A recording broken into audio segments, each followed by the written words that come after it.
What is going on, football fans? Wanted to make a video today about the new rankings that came out by PFF that had the New York Giants ranked as the 27th most talented roster. Now, PFF is a good tool, certainly with specific positions like offensive linemen, because there's not really stats that you could come up with other than like pancake blocks and penalties and maybe allowed sacks and pressures, but it kind of goes into more intricate details on how to evaluate an offensive lineman. And it certainly is a good tool, with all positions, really. But it's not the be-all, end-all for me. But it had the New York Giants ranked 27th, and I wanted to go over the list real quick. In terms of the division, I didn't see where the Cowboys were ranked, but they were ranked outside the top 10, which surprised me, and the Eagles were ranked 4th. Now, as far as the Giants go, I completely get the ranking. Like I always say, the Giants have won 8 games in the last 2 years. We have to be fair. There's a lot of roster turnover, and there's a lot of unpredictability. They could certainly exceed those expectations if these players that they brought in fit the scheme well. And hopefully they do. Marcus Golden, of course, had a lot of success.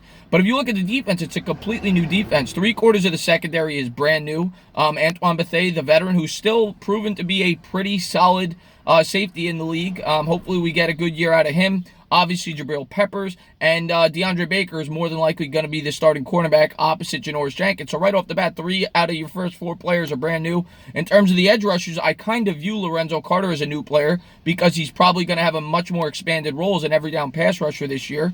Marcus Golden, like we said, brand new to the roster. The only position that is the same, really, obviously, because we have Dexter Lawrence at the in the middle on the D line replacing Snacks Harrison. The only position that's really the same from last year's roster is the middle linebacker, Alec Ogletree, and either Davis or B.J. Goodson. Davis seems to right now have the edge. We'll see. He was getting more reps in OTAs. Most people thought it would be B.J. Goodson. And Alec Ogletree last year, to my recollection, I think was the second worst player on the roster per PFF. So it's all new turnover, so I get the ranking. They lost all the big stars on the defense, or the big star names. I don't necessarily think Snacks Harrison was a star anymore. He's still a good run stuffer. Olivier Vernon's always hurt, but when he's on the field, he's a productive player. Obviously, we lost Landon Collins. Eli Apple wasn't much for the New York Giants, but a lot of turnover on the defense. And as far as the offense goes, you lost Odell Beckham, who I'm sure PFF had ranked as one of our top 3 or 4 or 5 best players. But the offensive line has improved, and that is where I am going to have optimism this year with the New York Giants. If that offensive line could be a top 10 or 12 offensive line, I think this could be a competitive football team, because I think that is where games are won. And the Giants last year, if you look at the evidence, and I'm going to do a more extensive video on this, I'm going to jump into the play action pass, and I'm really looking forward to putting that out this weekend. But when you look at the Giants last year, they showed the ability to run. They only ran the ball the 29th most times in the league, but they ranked 21st. So the way I look at that is they had a good yards per carry average. They exceeded their attempts in terms of ranking. If you ran the ball 29 times, you should rank right around 29. They were 21st. That's a big leap. And if they could run the ball effectively this year and run it more often, that will set up the play action pass, which is what Pat Shurmur's offense revolves around. So the offensive line is going to be by far the most important part of this team this year in terms of if they are going to have success. The article also said that Eli Manning last year had his second worst ranked season per PFF, which is why the Giants are ranked as low as they are, which makes sense. Eli Manning a lot of times showed a reluctancy to throw the ball down the field. A lot of times he would check it down to Barkley, where he may have had a guy open 25, 30 yards down the field. So I get the ranking there, and I get the knock on Eli Manning, which is why we took Daniel Jones. We'll see if Eli can have an improved year with the improved offensive line. But that is what this season's all about to me. If this is going to be a competitive football team, they're going to have to be a ball control offense. They can't rank 29th in time of possession. They just can't do it. And they can't, I think they were 29th to 30th in time of possession. And to improve that, they're going to have to be a much more effective team on the ground. But I get it. I'm not going to argue the 27th ranking. The Giants got to prove something before they deserve to be, ranked in the top half of the league. As far as the Cowboys goes, I'm surprised. I thought the Cowboys would be much higher. They were 7-1 the last half of last season, and I'm a Giants fan. This is coming from an unbiased perspective. I thought the Cowboys should be much, much higher, top 6, 7. I think they're the favorites to win this division, and I think the Eagles are being overrated by everybody. I cannot believe that ESPN has them in the top 3 or 4. PFF has them 4th. I don't see it. I really don't. The Eagles 2 years ago won the Super Bowl, and they deserve to be confident. Their fans deserve to be confident. I don't think they're the favorites in this division. I think the Cowboys are. What did they improve this year? Last year, they were a 5-6 football team. Granted, they had injuries. I get it. They brought Darby back, who a lot of Eagles fans don't like to begin with. They added Deshaun Jackson, who's going to be 33 years old come December next year.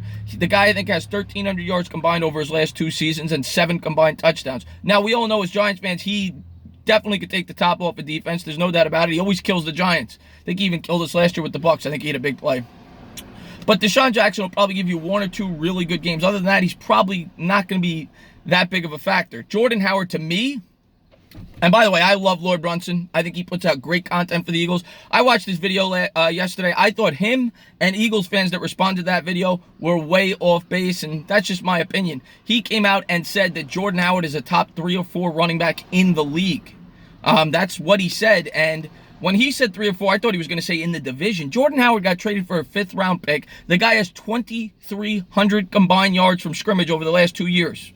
That's not very impressive. He has hands of stone. Saquon Barkley, by comparison, has 2,100 yards from scrimmage in 1 year. He basically did what Jordan Howard did in 2 full seasons in 1 year. They're not comparable. In the video, he said that they were comparable. I couldn't believe it. But please go check out Lord Brunson. He's got a great channel over there. Please subscribe. It's just one area where I disagree big time on that topic. I wouldn't even have Jordan Howard in my top 20 running backs, and I'd probably have him ranked 4th or 5th in the division. I don't think Jordan Howard's going to be the starter by week 5 or 6 for that football team. I think the rookie they drafted, Sanders, is going to be the more talented back, but that's just my opinion. We'll have to wait and see this year. But I don't think the Eagles are as talented as some people think. I'm not saying they're a bad roster. I think they're definitely in the top half of the league in terms of talent. But this team was a 5-6 football team last year after 11 games, and they got hot. Right? And they had some, lucky bounces. The Giants should have beat them in that game. Even the biggest Eagles supporter would tell you that. Giants had them on the ropes. They were destroying them in the first half, and the Giants decided to stop running the football. The Redskins, of course, had all those injuries. Everybody forgets they were 6-2, which certainly assisted in the Eagles having that second half run. But yeah, do I still think the Eagles could be a playoff team? Absolutely. But do I view them personally as a Super Bowl contender this year? I do not. I view the Cowboys as the class of this division. They're stronger where it matters, in my opinion. They have a much stronger offensive line. That still remains somewhat of a question for the Eagles. They have the much better running back. Ezekiel Elliott's by far the best playmaker on either roster. Now, the Eagles definitely have an edge when you factor in the tight end at the wide receiver position. Zach Ertz is great. Alshon Jeffrey, they brought back Deshaun Jackson. Arcega Whiteside or whatever they drafted. A lot of people seem to like him. I'll give the Eagles the edge there at the playmaker position. On defense as a whole, I don't even think it's close. I think the Cowboys definitely have a top 4 or 5 defense in football. They may even have the best. This, like I said, coming from a completely unbiased perspective, I think the Cowboys, the Eagles rather, are being overrated this offseason. I really do. I think they're going to struggle to make the playoffs. I see them as a 9-win team, and that's my honest perspective. I'm not saying the Giants are going to be a great team. They're not. But I think the Cowboys are the class of this division. I see the Cowboys, unfortunately, being in contention for a Super Bowl this year. I love what they're doing, and I love that the Giants are copying that blueprint. I see the Giants being in a very similar situation to the Cowboys 2 years down the road. But we'll have to wait and see. I just wanted to get my thoughts up on the PFF rankings as they came out and let you guys know about what I think about the division as a whole right now as it stands. As always, if you liked what you watched, please subscribe. Drop a comment. Maybe give me a little thumbs up. Cheers.